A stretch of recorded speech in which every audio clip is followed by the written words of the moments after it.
Welcome back. Today we're going to do a retrospective review on a game called Too Human. Too Human was developed by Silicon Knights and published by Microsoft Gaming Studios in 2008 for the Xbox 360. So far, the Xbox is the only platform to have this game on it. Today, you can play this game on the Xbox Series X and S, as well as the Xbox One through backward compatibility, although I'm not sure if it's still available for purchase. I own it in my library, as well as owning a physical edition of it. Now, when this game released in 2008, unbeknownst to me at the time, it had garnered a lot of hype through the Xbox community. It was supposed to be this big, rich, immersive action RPG that redefined the rules of RPGs and made a completely new and brilliant game. There are some aspects of this game that I thoroughly enjoyed, but it does, in essence, fall short of all those lofty expectations that it set for itself. In Too Human, you'll play as Baldur, and Baldur is an Aesir, or a Norse god, and this game basically mixes Norse mythology with cyberpunk elements. There's also a hint of following a general Beowulf story, as in the very beginning, in a cutscene that I completely missed until recently, you'll see that villagers are being attacked by a monster known as Grendel, and the scene is very reminiscent of one of the opening scenes in Beowulf. In the actual Beowulf poem, Beowulf faces the monster unarmed, unlike this story, and ends up ripping off Grendel's arm, which upon Grendel retreats to a swamp and dies. Here, he's not going to retreat to his swamp and die, he's going to go back to his lair, and you're going to go to it and face off against him once again. One of the elements that this game absolutely knocks out of the park is with the setting and background story. The world building in this game is phenomenal. Here you can see the human forces, the wolves and the bears, charging to take Grendel's lair. The wolves are the guys with the guns and the bears are the guys with the claws. And some of these scenes are utterly fantastic, jaw-dropping and inspiring, and it's great to see stuff from the human's perspective. It makes you feel more immersed in the game. Your human companions are very expendable, but one of the cool things is, when they die, a Valkyrie will descend from the heavens and knock enemies back. When you die, you'll get a Valkyrie descending from the heavens and knocking enemies back as well. What it does is it takes you back to a checkpoint. Your human counterparts aren't so lucky. And then cyberspace itself is its own realm, and you can go into cyberspace via your spider computer and manipulate objects in that to open doors in the real world. As mentioned earlier, it mixes futuristic cybernetics with old-school Norse mythology. Here's Asgard in all its glory. But what you see here is an illusion, a visual veil to block out the dystopian world that they all live in. You might be stuck as playing as Baldur, but one of the cool things is that you can select from 5 different classes. I would recommend starting off with the champion class, which is the most balanced. All the other classes are going to have advantages in some areas, but disadvantages in others. It's very cool that you can tailor the game to your playstyle. Now, I'm not a huge fan of when the camera does its own thing in this game. There are elements where you can't control it, but one of the cool things is that when you're in a cutscene, especially like this one, is you can still control the character. Like, you can control Baldur. Here I am just blasting this dude away, and it's not really affecting him, but it's cool that you can do so in the cutscene. Now we're going to go into one of those grayer areas, the combat. A lot of people did not like the combat in Too Human. I find it kind of refreshing and unique. The developers tried to do something different, and it feels good. Instead of using buttons for standard attack, you simply flick the right stick in different directions to do different moves. Obviously, this sacrifices the ability to control the camera, which can get very annoying, but you can also set it to an isometric perspective and stuff.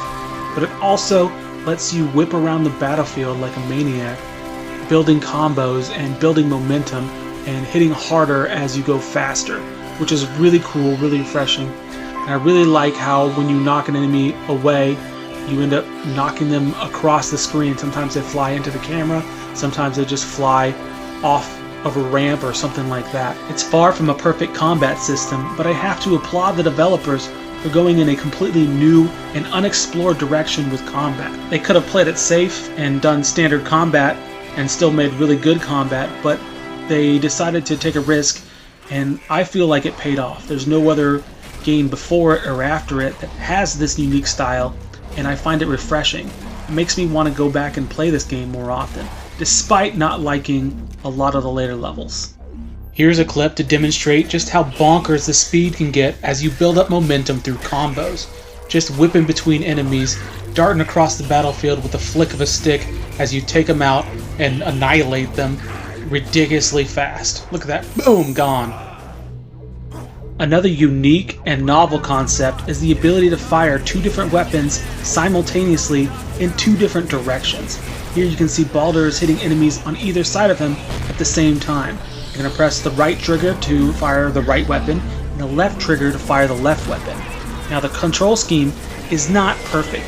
It definitely could use a little bit of improvement with aiming and stuff like that, but there are no other games before this where you could fire pistols in 2 different directions, and it's really fun.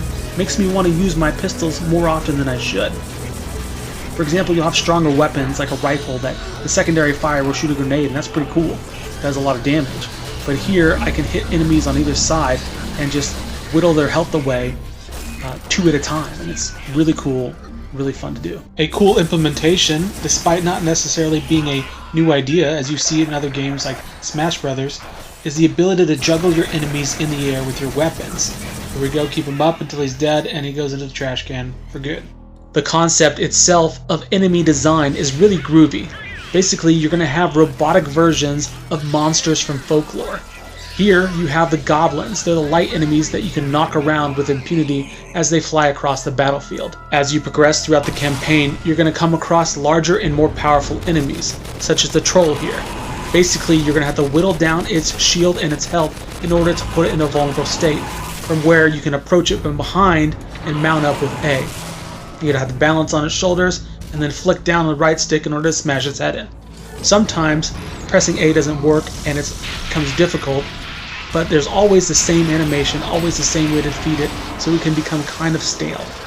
Then you have the Dark Elves. These are larger and stronger and more powerful than the goblins, and you're going to have to use special moves in order to whittle away their health and defeat them.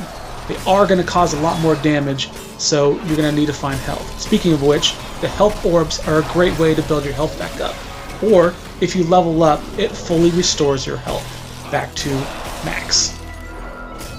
Later on, you're going to run into a different kind of elfkin. It's basically a lieutenant, and it kind of reminds me of the Drider from the D&D universe. It's got an elvish torso, which shoots arrows at you, and 8 legs like a spider, or a spider's abdomen. And these guys are going to have a lot of health. You're going to have to use different combos and special moves in order to defeat them without dying. The last level is a different beast entirely. You're going to fight zombies in hell. And they're going to have these fat overlords that ride in these hovercraft. They're very high in health and very difficult to defeat. The enemy design is not nearly as cool as the robot monsters, and the zombies aren't nearly as fun to fight.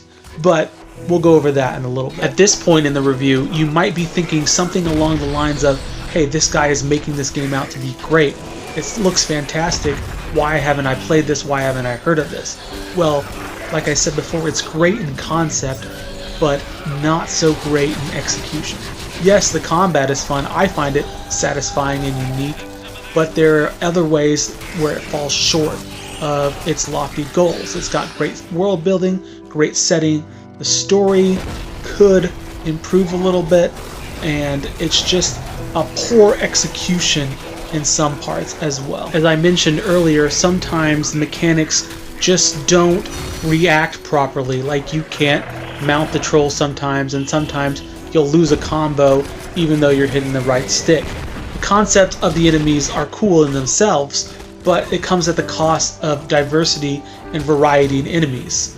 You're going to fight the same goblins, the same trolls, the same elves. Some of them are going to glow green if they poison you when you hit them. Some of them are going to glow blue if they slow you down when you hit them. Some of them are going to glow red if they cause fire damage when you hit them. But for the most part, you're not going to have a wide variety of enemies to face. Yes, they change your tactics. You have to approach them differently based on how close you can get, if they're going to affect you with an area of effect. Or if it's a giant troll, you have to take out the missile launcher guys first. But the combat in itself, the enemy variety, is lacking. Then you have the level design.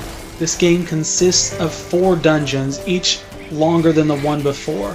The first one only takes about an hour if you skip cutscenes in order to finish, but then you're going to be like 2 and 3 hours for the next ones.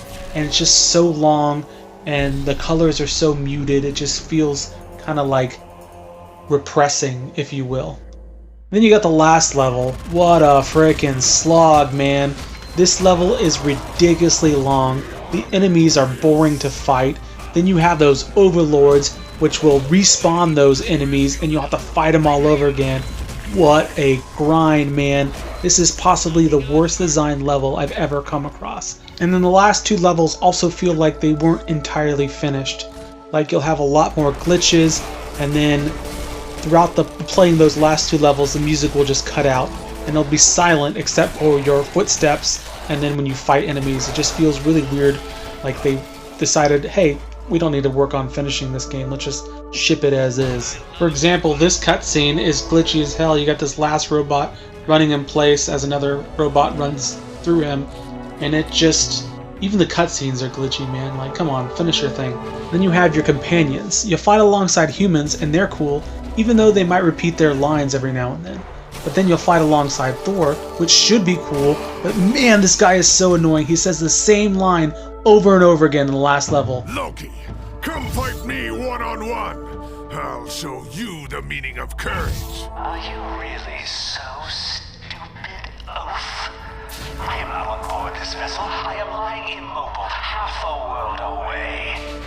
It's like, geez, how many times I gotta listen to those 2 lines? But the first 2 levels are pretty fun, even if they might feel a little bit long. I just wish this game consisted of more than 4 long levels. It should be more, and it would be better received, I think, if it had more.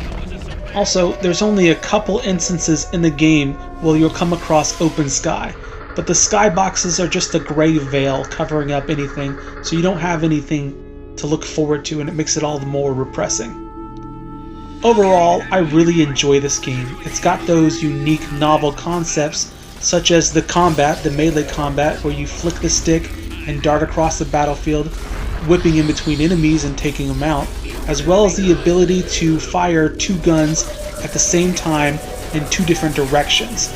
Really cool concept, really cool area of combat that makes it feel kind of refreshing, even though you might encounter some glitches, even though it might stutter a little bit. And then you have the world building and the aesthetic, that cyberpunk Norse mythology, really awesome idea, really awesome concept. The story itself is not really fantastic.